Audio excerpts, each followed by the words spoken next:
K സുധാകരനെ KPCC അധ്യക്ഷ സ്ഥാനത്ത് നിന്ന് നിലവിൽ മാറ്റില്ല എന്ന തീരുമാനമാണ് ഹൈക്കമാൻഡ് എടുത്തിരിക്കുന്നത്. എന്നാൽ പ്രതിപക്ഷ നേതാവ് VD സതീഷിനെയും കെ സുധാകരനെയും ആ സ്ഥാനത്ത് നിന്ന് മാറ്റണമെന്ന ആവശ്യം കെ സുധാകരൻ പക്ഷത്ത് നിന്ന് ഉണ്ടാകുകയും കെ സുധാകരനെ മാത്രം മാറ്റിയാൽ മതി എന്നുള്ള മറ്റ് പ്രതി ആരോപണങ്ങൾ ഉണ്ടാകുകയൊക്കെ ചെയ്ത സാഹചര്യത്തിൻ്റെ ഒടുവിലാണ് ഇപ്പോൾ കെ സുധാകരനെ മാറ്റേണ്ട എന്ന തീരുമാനം ഹൈക്കമാൻഡ് എടുത്തിരിക്കുന്നത്. എന്നിരുന്നാൽ പോലും നിലവിലത്തെ സാഹചര്യത്തിൽ അദ്ദേഹത്തിൻ്റെ ആരോഗ്യസ്ഥിതി പരിശോധിക്കുമ്പോൾ ഒരു KPCC അധ്യക്ഷനായി നിലനിന്ന് പോകുവാനുള്ള സാഹചര്യമല്ല അദ്ദേഹത്തിനുള്ളത് എന്ന് ബോധ്യപ്പെടുന്ന സാഹചര്യത്തിൽ അദ്ദേഹത്തെ വിദേശ രാജ്യങ്ങളിലേക്കോ മറ്റോ ഇത്തരത്തിൽ ആരോഗ്യ പ്രശ്നങ്ങൾ ചൂണ്ടിക്കാട്ടി ചികിത്സയ്ക്ക് അയച്ചതിനു ശേഷം താൽക്കാലികമായി ഒരു KPCC അധ്യക്ഷനെ നിയോഗിച്ചുകൊണ്ട് അദ്ദേഹത്തെ സ്ഥിരപ്പെടുത്തുവാനുള്ള ചില നീക്കങ്ങൾ ഒരുപക്ഷെ ഹൈക്കമാൻഡിൽ നിന്നുണ്ടാകുവാനുള്ള സാധ്യതയുണ്ട്. എന്തായാലും കെ സുധാകരനെ പിണക്കിക്കൊണ്ട് അവിടേക്ക് ഒരു KPCC അധ്യക്ഷനെ കൊണ്ടുവരാൻ സാധിക്കില്ല. സാമുദായിക ജാതീയ സമവാക്യങ്ങളെ ഉൾക്കൊള്ളുവാൻ കഴിയുന്ന ഒരു നേതാവായിരിക്കണം. പാർട്ടി നേതാക്കന്മാരെയും പ്രവർത്തകരെയും ഒക്കെ ചേർത്ത് നിർത്തുവാൻ കഴിയുന്ന ഒരു നേതാവായിരിക്കണം. അതിൻ്റെ പ്രധാന കാരണം വരാൻ പോകുന്ന ത്രിതല പഞ്ചായത്ത് തിരഞ്ഞെടുപ്പും വരാൻ പോകുന്ന നിയമസഭാ തിരഞ്ഞെടുപ്പും ഒക്കെ കോൺഗ്രസിനെ സംബന്ധിച്ച് നിർണായകമായ ഒരു തെരഞ്ഞെടുപ്പാണ്. മൂന്നാം തവണയും ഒന്നും ഇനി പ്രതിപക്ഷ സ്ഥാനത്ത് ഇരിക്കുവാനുള്ള മാനസികപരമായ തയ്യാറെടുപ്പ് UDFിൻ്റെ ഭാഗത്തൊന്നും ഉണ്ടായിട്ടില്ല. അതുകൊണ്ട് തന്നെ പ്രതിപക്ഷ നേതാവിനെ മാറ്റണമെങ്കിൽ പ്രതിപക്ഷ നേതാവിനെയും മാറ്റി, അധ്യക്ഷ സ്ഥാനത്തിരിക്കുന്ന കെ സുധാകരനെ മാറ്റണമെങ്കിൽ കെ സുധാകരനെയും മാറ്റി ശക്തമായ രീതിയിൽ ഒരു പുതിയ പട നിർമ്മിച്ചുകൊണ്ട് മുൻപോട്ട് പോകേണ്ട സാഹചര്യമുണ്ടെങ്കിൽ അതിനും തയ്യാറാകേണ്ട രാഷ്ട്രീയ സാഹചര്യമാണ് നിലവിൽ കോൺഗ്രസിനുള്ളത്. എന്നിരുന്നാൽ പോലും പ്രതിപക്ഷ നേതാവ് എന്ന രീതിയിൽ അദ്ദേഹത്തിൻ്റെ പ്രവർത്തനങ്ങൾ കൃത്യമായി നടത്തുന്നുണ്ട് എന്ന ഒരു ധാരണയും ബോധ്യവും ഹൈക്കമാൻഡിനുണ്ട്. അദ്ദേഹത്തിൻ്റെ പല പദ്ധതികൾ 65ഓളം സീറ്റുകൾ UDFിനെ സംബന്ധിച്ച് പിടിച്ചെടുക്കുവാൻ കഴിയുന്ന സീറ്റുകളാണ് എന്ന തരത്തിലേക്കുള്ള അദ്ദേഹം സമർപ്പിച്ച റിപ്പോർട്ടുകൾ, അതുപോലെ അദ്ദേഹത്തിൻ്റെ പ്രതിഷേധ പ്രകടനങ്ങൾ. ഇപ്പോൾ ഏറ്റവും ഒടുവിൽ അദ്ദേഹം മലയോര മുന്നേറ്റ യാത്ര നടത്തുകയുണ്ടായി. ആ മലയോര മുന്നേറ്റ യാത്ര അടക്കമുള്ള അദ്ദേഹത്തിൻ്റെ പ്രവർത്തനങ്ങളിൽ ഹൈക്കമാൻഡ് സംതൃപ്തിയിലാണ് എന്നുള്ളതാണ് അവിടെ നിന്ന് ലഭിക്കുന്ന വിവരങ്ങൾ. അപ്പോൾ KPCC അധ്യക്ഷനിലേക്കാണ് കാര്യങ്ങൾ കുറച്ചുകൂടി ശ്രദ്ധ കൂടുന്നത്. KPCC അധ്യക്ഷൻ്റെ ആരോഗ്യസ്ഥിതി പരിഗണിച്ചുകൊണ്ട് അദ്ദേഹത്തിൻ്റെ പ്രവർത്തനങ്ങളിൽ കാര്യമായ രീതിയിലുള്ള മുന്നേറ്റമില്ല എന്ന തോന്നലുള്ളത് കൊണ്ട് പലയിടത്തും ബൂത്ത് സംവിധാനം പോലും തകർന്നിരിക്കുന്ന സാഹചര്യമാണ് കോൺഗ്രസിനെ സംബന്ധിച്ചുള്ളത്. അതുകൊണ്ട് തന്നെ കെ സുധാകരൻ കാര്യക്ഷമമായി പ്രവർത്തിക്കുന്നില്ല എന്നൊരു ധാരണ സംസ്ഥാന നേതൃത്വത്തിലെ പല നേതാക്കന്മാർക്കും അതുപോലെ തന്നെ ഹൈക്കമാൻഡിലെ പല നേതാക്കന്മാർക്കുമുള്ള സാഹചര്യത്തിൽ അദ്ദേഹത്തെ അധ്യക്ഷ സ്ഥാനത്ത് നിന്ന് മാറ്റാനുള്ള തീരുമാനത്തിലേക്ക് ഹൈക്കമാൻഡ് എത്താൻ അധിക ദൂരമില്ല. നിലവിൽ പ്രശ്നങ്ങൾ ഉണ്ടാക്കണ്ട എന്ന ഒരു തോന്നലിന്റെ പുറത്തായിരിക്കണം അദ്ദേഹത്തെ മാറ്റേണ്ടാകുന്ന ഒരു തീരുമാനത്തിലേക്ക് താൽക്കാലികമായി ഹൈക്കമാൻഡ് എത്തിയിരിക്കുന്നത്. ഇവിടെ കെ സുധാകരൻ തന്നെ KPCC അധ്യക്ഷനായി നിലനിർത്തണം എന്നതിൻ്റെ ഉന്നയിക്കുന്ന വാദങ്ങൾ 2024 ലോക്സഭാ തെരഞ്ഞെടുപ്പിൽ 20ൽ 18 കോൺഗ്രസ് വിജയിക്കുന്നു, ഉപതെരഞ്ഞെടുപ്പുകളിൽ വിജയിക്കുന്നു, മറ്റ് തെരഞ്ഞെടുപ്പുകളിൽ പ്രാദേശിക തെരഞ്ഞെടുപ്പുകളിൽ കോൺഗ്രസ് വിജയിക്കുന്നു. പല നേതാക്കന്മാരും കോൺഗ്രസിലേക്ക് തിരിച്ചു വരുന്നു, BJP വിട്ട് കോൺഗ്രസിലേക്ക് എത്തുന്നു. അങ്ങനെ പല സാഹചര്യങ്ങളും കണക്കിലെടുക്കുമ്പോൾ താൻ കൃത്യമായ രീതിയിൽ പ്രവർത്തിച്ച് മുൻപോട്ട് പോകുന്ന നേതാവാണ് എന്ന കണക്കുകളാണ് അദ്ദേഹം ഹൈക്കമാൻഡിന് മുമ്പിൽ സമർപ്പിക്കുന്നത്.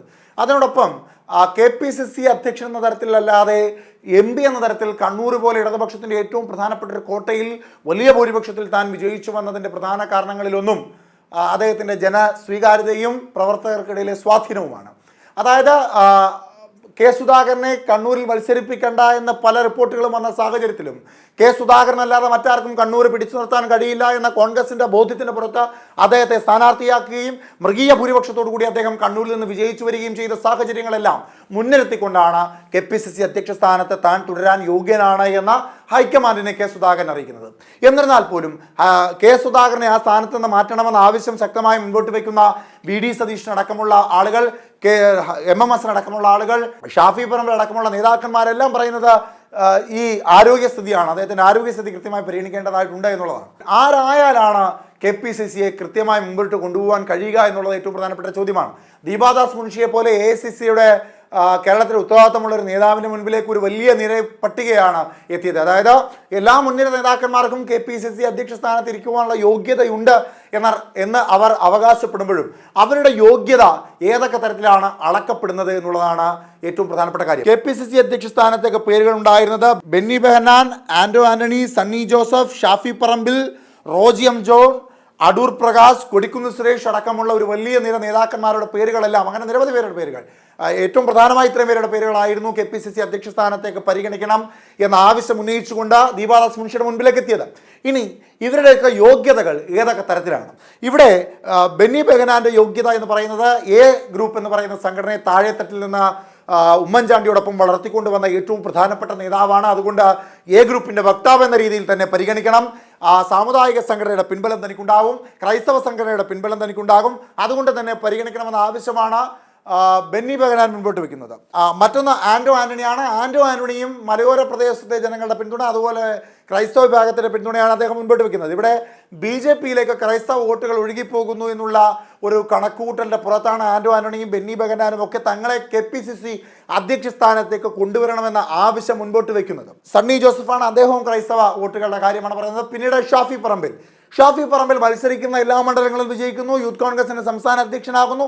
അങ്ങനെ ജനസ്വീകാര്യതയുള്ള ഒരു നേതാവ് എന്ന തരത്തിൽ തന്നെ KPCC അധ്യക്ഷനാക്കണമെന്ന ആവശ്യകത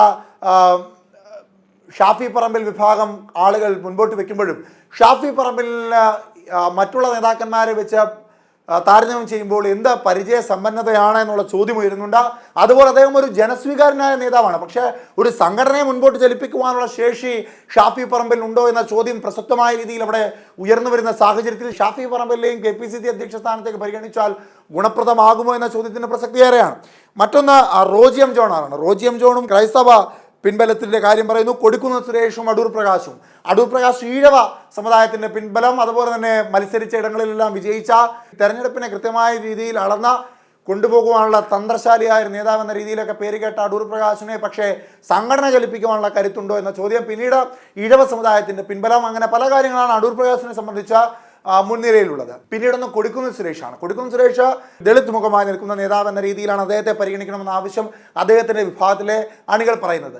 എന്നിരുന്നാൽ ഇവിടെ മറ്റൊരു പ്രധാനപ്പെട്ട കാര്യം, ഇവർക്ക് എല്ലാവർക്കും ജാതീയപരമായ, സാമുദായികപരമായ അല്ലെങ്കിൽ ജനസമ്മതനാണ് എന്ന രീതിയിലേക്കൊക്കെയുള്ള പരിഗണനയെ നൽകാൻ സാധിക്കും. എന്നാൽ ഇതെല്ലാം കൂടിച്ചേരുന്ന ഒരു പ്രധാനപ്പെട്ട നേതാവ് കോൺഗ്രസിലുണ്ട്. അദ്ദേഹം KPCC അധ്യക്ഷനായി ഒരു തവണ ഇരുന്നതാണ്.